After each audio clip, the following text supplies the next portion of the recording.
In this video, I am making an updated version of my DPS guide with tips and stuff so that it is more accurate, it is more up to date, and is more reliable for people learning DPS with Necromancy. So hopefully this video helps you out a lot. Keep in mind though, I am not an amazing DPS player in the entire game, and I am just sharing the knowledge that I have, and that has helped me out, so that is where we're at in this video. If you have any corrections, if you have any other tips, if you have any extra information that I missed out on this, leave them in the comments for other people to learn. I appreciate that a ton when you guys do that, so thank you. And finally, before we get started, for you guys that just use Revolution, I will be making at some point a Revolution video for Necromancy. I'm not sure exactly what the format of it's going to be, but it is on my list of to do, and I will get there. Okay, let's go. Just a heads up, this video is a long one. Now in the beginning I'm going to talk about abilities and stuff, and then some items, and then I'm going to go through a full rotation for Living Death. There is timestamps in this video, use them. If you don't need to know what the abilities do and stuff, just skip that bit and go to the next bit, because you're not going to need every single part of this video unless you're quite new to Necromancy. But I wanted to make sure everything was included in this video, so it is going to be quite long. Okay, so to start off, I'm going to talk about the abilities and how they work together, the combinations and stuff, and just give you an example of how they work so you understand what you're using and why when I explain rotations later on. Understanding the way abilities interact with each other is a massive part of how DPS works in RuneScape. After that, we're going to talk about a few items and upgrades that are going to be really important for you guys to have and will make a huge difference in DPS. If you don't have them right away, just add them to a list of goals to get and use that as motivation for playing the game and stuff. And then also keep in mind that if your DPS doesn't match mine or other people's, then these things will help out a ton. After that, we'll get into the bread and butter DPS rotation, and then we'll move on to some other tips as well. Alright, so let's start off with the first ability that I want to talk about, and that is going to be Death Skulls. Death Skulls right now is completely broken. As a note that I want to give you guys, the damage ramps up insanely over time depending on where you are, and it takes all the different buffs and damage effects that you have, and it just keeps reapplying them. So right now this is doing a ton of damage and will be fixed at some point. That being said, this will still be a key ability to use in your rotation, and it won't change really from what I can tell. Death Skulls without the Zuk Cape bounces 4 times between yourself and your target, dealing damage each time, and then with the Zuk Cape it can bounce up to 6 times, which is a good amount of damage increase. But the Zuk Cape also reduces the adrenaline cost from 100% down to 60%. If you have the conservation of energy relic as well, which we're going to talk about in a little bit, you're also going to save more adrenaline there too. This ability will also prioritize targets that have higher maximum health points than your character does. Next up, we have Touch of Death and we have Finger of Death. Now, these abilities are important to know together because they go hand in hand. Touch of Death, when used, will give you necrosis stacks. Now, each stack of necrosis that you get, you are going to be reducing the adrenaline cost of Finger of Death by 10%. You get 4 stacks when you use Touch of Death, so if you use Touch of Death before using Finger of Death, it will be a 20% adrenaline cost ability rather than the original 60%. However, if you can get yourself to 6 stacks or more, this means the ability is free to use for Finger of Death, and you can take advantage of this a lot, and it's a big important part of the actual rotation. The next ability we're going to talk about is Living Death. This is the ultimate ability that you could probably compare to like Metamorphosis or Sunshine, Death Swiftness, Berserk, that sort of thing, right? This is your bread and butter ultimate that you then have a rotation inside of to get as much DPS as possible, and this is the rotation we're going to be talking about when we get to it. Key things to know about Living Death is that when you use it, you immediately reset the cooldown of Death Skulls and Touch of Death, so you want to use these before you cast Living Death if possible, especially at the beginning of a fight. It also sets the cooldown of Death Skulls to 12 seconds, meaning you can get 3 Death Skulls inside of this rotation. It makes Finger of Death do 1.5 times damage than normal, and it also makes your basic attack from Necromancy give necrosis stacks. So basically in the Living Death rotation, you're going to be able to get Death Skulls off 3 times. You're going to be able to use Finger of Death a ton and get a lot of damage out. We're going to get to that rotation soon though, but there's just a couple more abilities to quickly mention. Okay, so those abilities kind of all go together, and you're going to bind those into one big pool of information. Next up, you have your Conjures, which are important. You can conjure these before the fight starts for 0% adrenaline at the moment. You can also use their command abilities, which is their sub abilities, or their special abilities, I suppose, before the fight starts too, for 0% adrenaline as well. You may not be able to do this for much longer. Jagex is looking at possibly changing this, but changing the adrenaline costs around anyway to make it worthwhile. So still for now, you want to conjure and command your summons before you start the fight.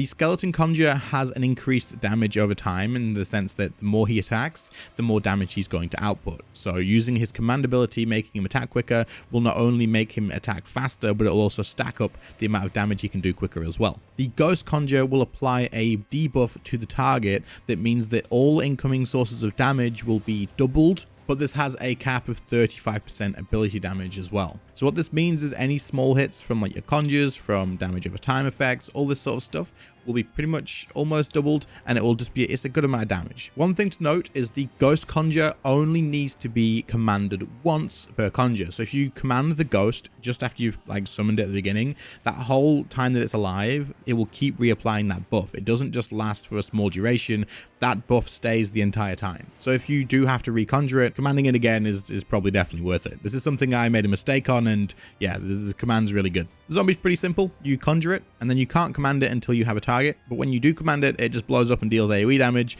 That's pretty much it. Two more things I want to talk about. I know this is long, but this is just quite a lot of information. Split Soul. Split Soul is going to be a huge part of your DPS output. So getting those 35k souls is definitely going to be worth it. So if you haven't got those, I would unlock Split Soul. And we're going to talk about Split Soul a bit more later in the video.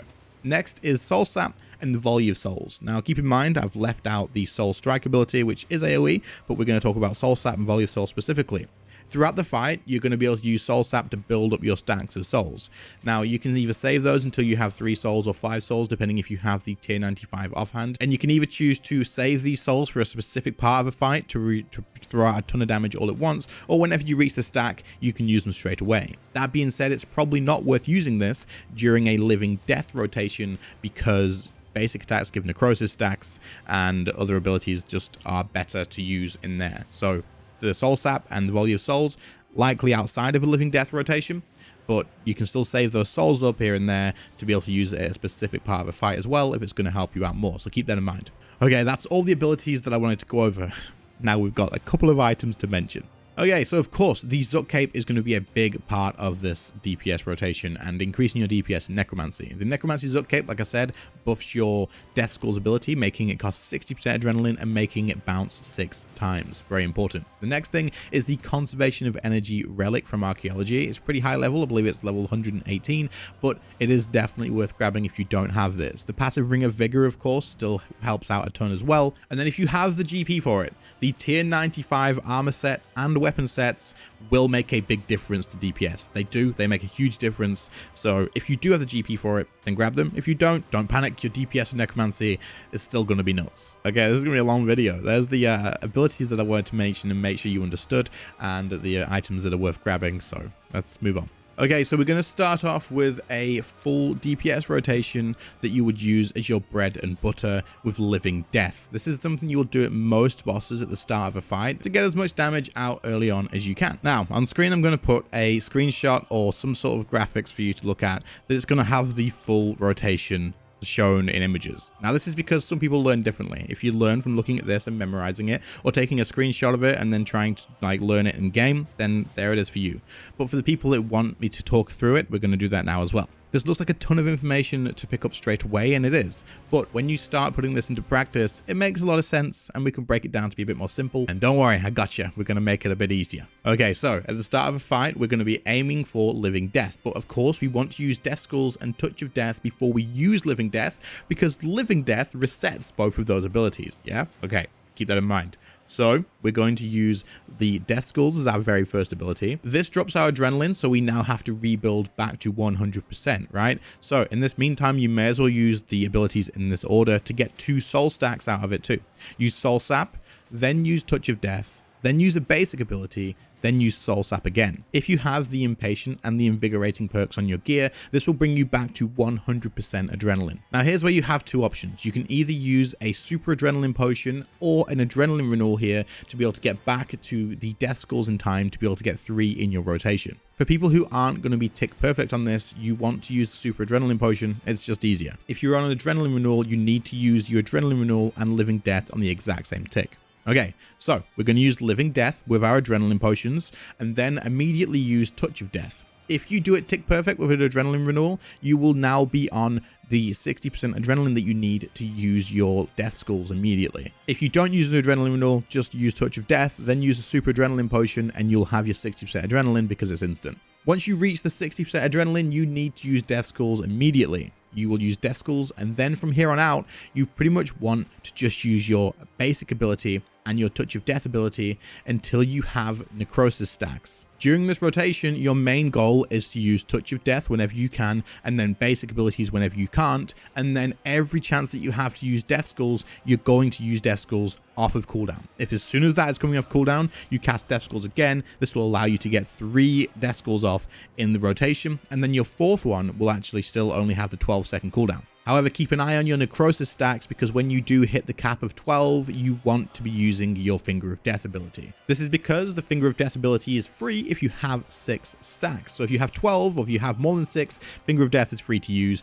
That's when you want to use it. Otherwise, just use your basic ability to get 2 stacks of necrosis or Touch of Death to get 4 stacks. Now, in between this, it is definitely worth still using your command ability for your skeleton as well, but don't use this if you are going to be missing out on Death Skulls. Prioritize Death Skulls first, always make sure it goes through. From here until the end, your goal is to just use basic attacks and Touch of Death, get necrosis stacks, use Finger of Death as much as you can in this rotation for free, not spending your adrenaline. Use Death Skulls every single chance that you can so that you get 3 in the rotation, and then in between all this, it is still worth using your command skeleton when you have the chance. Make sure you still got your adrenaline for Death Skulls, make sure you're still prioritizing the necrosis stacks, make sure you're using Finger of Death whenever you have 6 or more stacks, and yeah, that's pretty much it. If done correctly, you can cast Death Skulls at the beginning, and then again in the middle, and then one right before Living Death is about to end, which will keep it on a 12-second cooldown, so once Living Death's ended, you'll have your Death Skulls back after that 12-second cooldown to use again. Pretty complicated, right? A lot of information to take in at once. I completely agree with you, but trust me, when you start putting this into practice and you realize that your goal is to get 3 Death Skulls in this whole rotation, but also in between that, all you're doing is basics and Touch of Death and Finger of Death, purely focusing on your necrosis stacks being above 6 and then using Finger of Death, it definitely does simplify down quite a bit and become a little bit more sort of logical to do. It's going to take some practice, but you guys will get it. Okay, so that is your main rotation with Necromancy, and that is pretty much what you're going to be doing in most fights to begin with. And from there on out, it's pretty much improv and using the T95 weapon spec if you have it on the other sides of it to just keep putting out as much DPS as you can. Now we're going to just go into some more tips that I'm going to mention. Some of these will overlap with the first one I did, but it will have more information and be more accurate, and there'll be some other stuff in here too. Before we do get started, very quickly, there is a graph on screen that shows that over 55% of you guys that watch the content aren't currently subbed to the channel, so maybe you think you are, but currently aren't. So click that sub button, it helps out a ton, and I'd very much appreciate it. Okay, let's go. One of the major things for you to do before starting a fight is going to be conjuring and commanding your Conjures before the fight starts. Now again, this may be changed at some point soon, because Jagex did mention that they're looking at changing this so that you probably can't command them immediately before the fight starts for free. They also said that they would look at adrenaline management, so it makes more sense and stuff, but we're going to see what happens with that. But right now, you can conjure and command all your Conjures except for the zombie before the fight starts. So you're going to want to take advantage of this by, before a fight starts, conjure all of your 3 Conjures, and then use your Ghost command and your Skeleton command before the fight starts. This way you don't have to spend any adrenaline on it and you keep getting the buff. If you skipped past the first bit and you're wondering what the commands do, I mentioned them in the beginning, so the timestamps will be there for you to check. It is also important to keep in mind that throughout fights, you are going to want to be using the command skeleton conjure ability over and over again. Any chance you get to use the command skeleton conjure, as long as it's not going to take away from your rotation in Living Death for Death Skulls and stuff, you want to be using the command skeleton pretty much all the time. It does so much damage, it is absolutely worth it, and it costs 0 adrenaline to use, so it's definitely worth using this. For 1 global cooldown, the amount of damage you get from it is crazy. Also, if it does die in a timeout or whatever, you can reconjure this straight away. It has no adrenaline cost again to reconjure the skeleton, and also even if it looks like it's on cooldown, it's not. You can just reconjure it straight away. We talked about Split Soul at the beginning of the video and explained that it's going to be important to use. Split Soul, for those of you that don't know, will make your Soul Split healing do damage instead. So you won't heal from Soul Split, but it will make it deal damage to the target. This is the same as the Eldritch Crossbow special attack, but for Necromancy. Now this one has a much longer duration. You can either precast it before the fight starts to make sure you've got it on immediately, which I would suggest doing anyway in most fights, because then you can recast it later in longer fights anyway, or you can just cast it throughout the fight whenever you need it. Important things to know with Split Soul for Necromancy though is if you make sure to use the Darkness incantation, which makes you dodge 20% of incoming attacks, and also keep your Ghost Conjure up at the same time, you are going to be putting out so much damage with this. One, the Ghost Conjure, if it's commanded, will increase the damage that your Split Soul does to the target, but it also means you're going to be healing along the time too. With Darkness and the Ghost Conjure healing on yourself, you can pretty much just camp Soul Split through most places and not have to worry about prayer flicking. This means that every single bit of damage that you deal to the target is going to benefit from Split Soul, whereas on ranged you would usually have to prayer flick and lose a little bit of the damage here and there, depending on how quick you were with prayer flicking. Split Soul is a huge part of Necromancy's DPS, so grab your 35,000 souls for this and use it. It's so freaking good. The tier 95 equipment for Necromancy is very important to keep in mind too. This is probably the cheapest gear set for tier 95 in the game right now, and is definitely worth the investment if you have the gold for it. If you don't stress about it. Tier 90 is still great, but it is definitely to add to your shopping list if you plan on sticking with Necromancy. Talking about the robes first, the robes are going to give you two effects. One of them is going to increase the amount of damage that your Conjures do, which is obviously just a passive increase in damage. You don't really have to do that much about this. And also they're going to increase the duration that your Conjures are alive for. This is a big deal, as of course the skeleton ramps up its damage over time until it hits the cap, and obviously the ghost applying the debuff for longer is also very important. As for the weapons though, these are huge. The main hand weapon spec just got buffed today and only costs 30% adrenaline now. So the main hand weapon is going to be a really good weapon spec to get your hands on, and what I'm going to do is I'm going to link the video of the actual testing of the tier 95 gear in the description, and you can go and watch that as I explain in depth what the actual main hand weapon does and how I would use it. Just apply the changes of the adrenaline being 30% now and the stacks of the passive being 5 stacks now and not 6. As for the offhand, it's going to allow you to have 5 souls saved up at once rather than 3. This is important because if you don't want to cash your souls straight away, you can save them up to 5 and then use them at a specific time in the fight, or you can just drop them whenever you want. It just gives you that extra little bit of threshold to either output a ton of damage in one go, or to not have to worry about using them straight away. The next thing to keep in mind is if you are using Volley of Souls and you are saving up those souls from the soul sap thing and you're keeping them there, if you are nearly about to use Split Soul, it is probably worth hanging on to them just for an extra little bit of time so you can throw it with Split Soul. There you can have up to 5 souls because you have the offhand lantern and you currently have 4.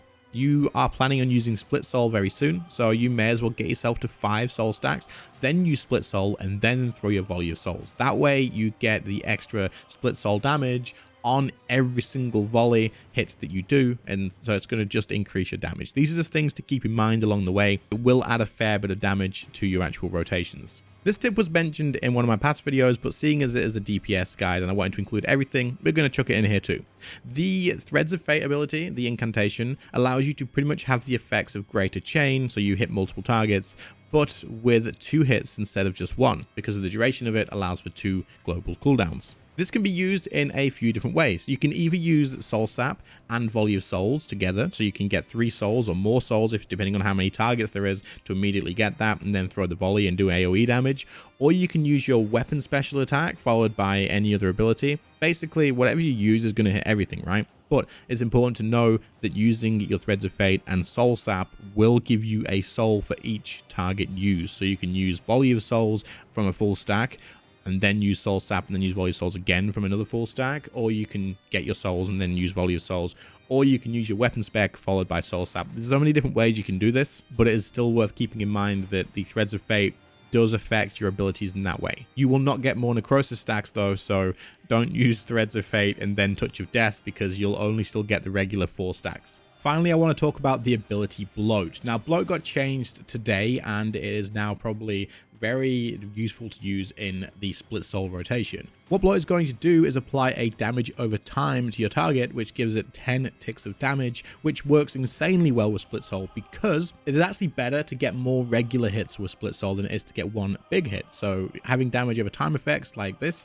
is a great thing to add. 20% adrenaline in a rotation with split soul, if you're not literally just using it in like a living death rotation or something like that, chuck in a bloated ability as well, because that damage over time will definitely add up with your split soul rotation. But also keep in mind that bloated also hits pretty hard for the beginning. It still hits like a good, 165% ability damage, so it's not that bad. And then you've also got the damage over time effect too, so this is definitely an ability to keep your eye on. Okay, so that's going to bring us to the end of this one. There's still many other things about Necromancy DPS to actually go over, but I don't want this video to be like 5 hours long, and so what I'll do is I'll continue to make videos that are like DPS tips along the way as I learn them myself. But the living death rotation should pretty much be where it's at now for what it is going to be, unless they make some big changes to the actual cooldowns of those abilities or anything along those lines. If you have any other information that's really useful to know, drop it in the comments so people can read through and have a good look and learn some other stuff. And that's pretty much it. But yeah, I hope you enjoyed the video. If you did, leave a like, sub to the channel if you are new, and I'll catch you all in the next one. See you later, guys. Bye.